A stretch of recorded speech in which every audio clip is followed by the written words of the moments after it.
Hi, എല്ലാവർക്കും ഷാനിസ് കിച്ചണിലേക്ക് സ്വാഗതം.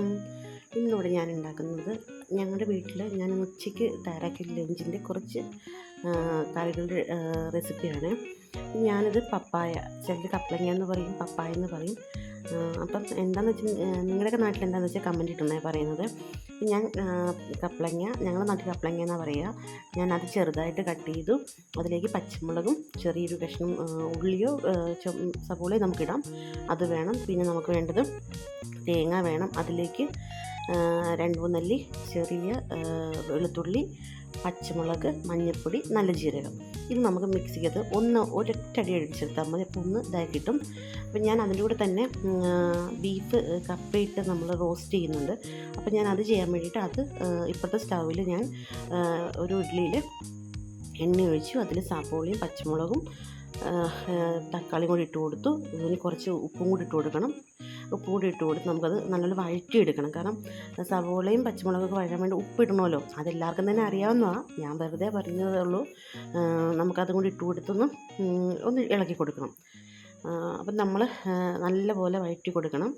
അപ്പം ഇത് നല്ലപോലെ അതിൻ്റെ ഇടയിൽ ഞാൻ കറിവേപ്പിലും കൂടി ഇട്ട് കൊടുത്തേക്കുവാണ്. അതുകൊണ്ട് ഇട്ട് കൊടുത്ത് നല്ലപോലെ ഇളക്കി കൊടുക്കണം. അപ്പോൾ ഇപ്പോഴത്തെ സ്റ്റൗവിൽ ഞാൻ കപ്ലങ്ങ വെച്ചിട്ടുണ്ടായിരുന്നു. അപ്പോൾ അതിൽ ഞാൻ ഇത് മുളപ്പിച്ച പയറാണ്. അപ്പോൾ അത് പെട്ടെന്ന് തന്നെ വേകും. നമുക്ക് അതിന് ഒരുപാട് സമയമൊന്നും വേണ്ട, കുക്കറിലൊന്നും വേവിക്കണ്ട. ഞാനപ്പോൾ അതിലൂടെ തന്നെ ആ കപ്ലങ്ങ വേകാറായപ്പോൾ തന്നെ അതങ്ങ് ഇട്ട് കൊടുത്തു. അതിലേക്ക് 1 സ്പൂൺ മഞ്ഞൾപ്പൊടിയും 1/2 സ്പൂൺ എടുത്ത് ഉപ്പും കൂടി ഇട്ട് കൊടുത്തു. നമുക്ക് ഉപ്പ് നമ്മുടെ എന്തുമാത്രം ക്വാണ്ടിറ്റി ഉണ്ടോ അതനുസരിച്ച് നമുക്ക് ഇട്ട് കൊടുക്കാം. ഇനി മഞ്ഞൾപ്പൊടിയും ഉപ്പും കൂടെ എല്ലാ ഭാഗത്തും ആകാൻ വേണ്ടിയിട്ട് നമുക്ക് ഇട്ട് കൊടുക്കാം. ഈ പച്ചമുളക് ഞങ്ങളുടെ വീട്ടിൽ തന്നെ ഉണ്ടായത് കേട്ടോ, അതാണ് വലിയ പച്ചമുളക് അത്. അപ്പോൾ അതും കൂടെ അങ്ങ് ഇട്ട് കൊടുത്തു. അതും കൂടി ഇട്ട് കൊടുത്ത് നമുക്ക് ഇളക്കി കൊടുത്തിട്ട് ഇങ്ങനെ പെട്ടെന്ന് തന്നെ ഒരു കയ്യിൽ ഫോണായതുകൊണ്ട് ഒരു കയ്യിൽ ഇപ്പുറത്തേക്ക് നമ്മൾ ഇളക്കി കൊടുക്കണമല്ലോ. ഇത് സവോള വഴണ്ടി വരാൻ വേണ്ടി നമുക്ക് കുറച്ച് സമയം എടുക്കുമല്ലോ. അപ്പോൾ അത് രണ്ടും മാറി മാറി ഞാൻ ചെയ്ത് കൊടുത്തുകൊണ്ടിരിക്കുകയാണ്. ഞാൻ ഇവിടെ കപ്പയും ബീഫും കൂടെ 1/2 കിലോ ബീഫാണിത്, ഒരു വലിയ കപ്പയായിരുന്നു. അപ്പോൾ അത് രണ്ടും കൂടെ ഞാനത് വേവിച്ച് വെച്ചിട്ടുണ്ടായിരുന്നു. അപ്പോൾ ഇതിൻ്റെ ഇടയ്ക്ക് ഞാനത് മിക്സിയിൽ അരച്ചുകൊണ്ട് വന്നു. അത് ഇട്ട് കൊടുത്തു. അതിട്ട് കൊടുത്ത് ഒന്ന് നല്ലതായിട്ട് മിക്സ് ചെയ്ത് കൊടുക്കുകയാണ്. അപ്പോൾ അതെല്ലാം ഇനി ഉള്ള കുറച്ച് വെള്ളം കൂടെ ഒന്ന് പറ്റി കഴിയുമ്പോഴത്തേന് നമുക്ക് ഇത് കടുക് പൊട്ടിച്ചിട്ട് കൊടുക്കണം. അപ്പോൾ അതും കൂടി ഇടുമ്പോഴത്തേന് നമ്മുടെ ആ വറയും കൂടി ഇട്ട് കൊടുക്കുമ്പോഴത്തേന് നമ്മുടെ ഈ കറി റെഡിയാവും. നല്ലൊരു മിക്സ് ചെയ്ത് നല്ല ആ തേങ്ങയും എല്ലാം നല്ലതായിട്ടൊന്ന് മിക്സ് ചെയ്ത് കൊടുക്കണം. അങ്ങനെ ചെയ്തിട്ട് ഞാനത് തന്നെ പെട്ടെന്ന് ഇപ്പുറത്തെ ഇടയ്ക്ക് സവോള ഇളക്കി കൊടുക്കുന്നുണ്ട്. അപ്പോൾ അതിനകത്തേക്ക് കുറച്ച് തേങ്ങാക്കൊത്തിട്ട് കൊടുത്തു. ആ തേങ്ങാക്കൊത്ത് ഇടുമ്പോഴത്തേനും നമുക്ക് ഇതിൻ്റെ കൂടെ കടിക്കുമ്പോൾ ഒരു ചെറിയ ബൈറ്റ് കിട്ടും. അപ്പോൾ ആ ബൈറ്റ് നല്ല ടേസ്റ്റ് കേട്ടോ, അതിനാണ് ഞാനത് അങ്ങനെ ഇട്ട് കൊടുത്തേക്കുന്നത്. ഇതിൻ്റെ ഇടയ്ക്ക് രണ്ടും ഞാൻ മാറി മാറി ഇളക്കി കൊടുക്കുന്നുണ്ട്. അപ്പോൾ പിന്നെ അതിലേക്ക് നമ്മൾ ഇട്ട് കൊടുത്തേക്കുന്നത് ഇഞ്ചിയും വെളുത്തുള്ളിയും കൂടെ ഒന്ന് ചതച്ചതാണ്. അത് ഫൈൻ പേസ്റ്റ് വേണമെന്നില്ല, ഒന്നുകൂടെ നല്ല ചതച്ച ഇഞ്ചിക്കും വെളുത്തുള്ളിക്കായിരിക്കും ഒന്നുകൂടെ സ്മെല്ല് കൂടുതൽ.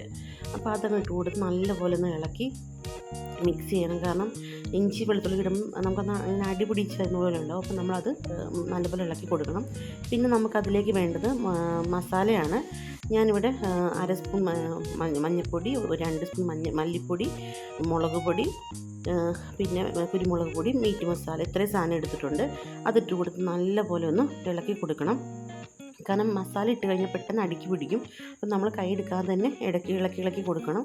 അപ്പം എപ്പോഴും ശ്രദ്ധിക്കേണ്ട ഒരു കാര്യം എന്ന് പറഞ്ഞാൽ നമ്മൾ ഈ മസാലയൊക്കെ ഇടുമ്പോഴത്തേക്കും നമ്മൾ സിമ്മിലിട്ടിട്ട് നമ്മൾ ഇടയ്ക്ക് കൊടുക്കുക, അല്ലെങ്കിൽ പെട്ടെന്ന് അടുക്കി പിടിക്കും. അപ്പം ഞാൻ ആ സമയത്ത് ഇടയ്ക്ക് അത് സിമ്മിലിട്ടിട്ട് ഇതൊന്ന് നമ്മുടെ തോരൻ ഓൾമോസ്റ്റ് റെഡിയായിക്കുവാണ്. അപ്പോൾ അതൊന്ന് ഇളക്കി കൊടുത്തു. അപ്പം ഇത് സിമ്മിലിട്ടേക്കുന്നതുകൊണ്ട് അത് അടുക്കി പിടിക്കത്തുമില്ല, നല്ലതായിട്ട് മൊരിഞ്ഞ് വന്നിട്ടുണ്ട്. മസാലയുടെയൊക്കെ പച്ച മണം പോകാൻ വേണമല്ലോ. അപ്പോൾ ഞാൻ ആ മസാല എടുത്ത ഇതിലേക്ക് കുറച്ച് വെള്ളം ഒഴിച്ച് ഇട്ട് കൊടുത്താൽ നമുക്കിപ്പോൾ ഈ ബീഫിന് നമ്മൾ വെച്ചിരിക്കുന്ന സ്റ്റോക്കില്ലേ, നമുക്ക് പുറത്ത് നമ്മൾ വേറെ വെള്ളം ഒഴിക്കേണ്ട ആവശ്യമില്ല. നമ്മൾ ഈ ബീഫ് വേവിക്കുന്ന സ്റ്റോക്ക് ഉണ്ടല്ലോ, ആ സ്റ്റോക്ക് ഒഴിച്ച് കൊടുത്താൽ മതി. അപ്പോൾ അതിനകത്തൊരു നെയ്യൊക്കെ ഉള്ളത് കൊണ്ട് ആ നെയ്യൊക്കെ അങ്ങോട്ട് ഇറങ്ങുമ്പോഴത്തേക്ക് തന്നെ നല്ല ടേസ്റ്റ് കിട്ടും.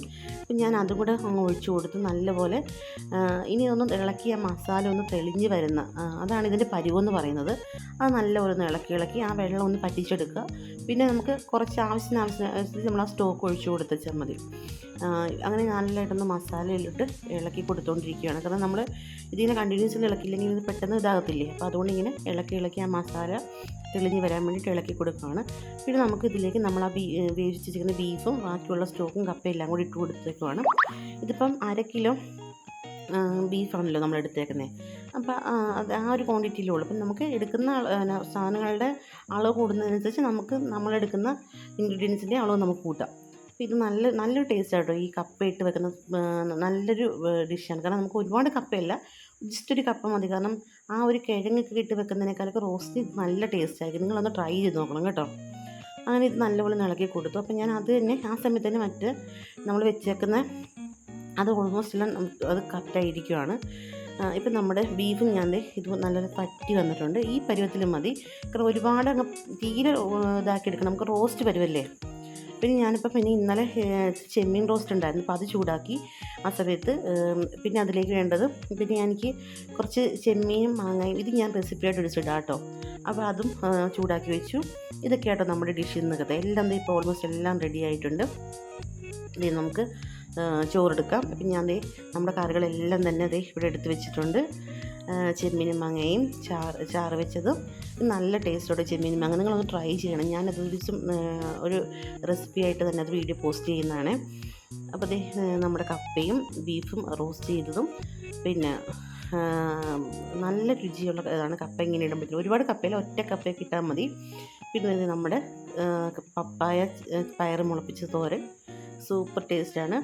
പിന്നെ നമ്മുടെ ചെമ്മീനും. ഇത്രയാണ് നമ്മുടെ ഡിഷ്. ഇതെല്ലാം എല്ലാവരും ഒന്ന് ട്രൈ ചെയ്യണം.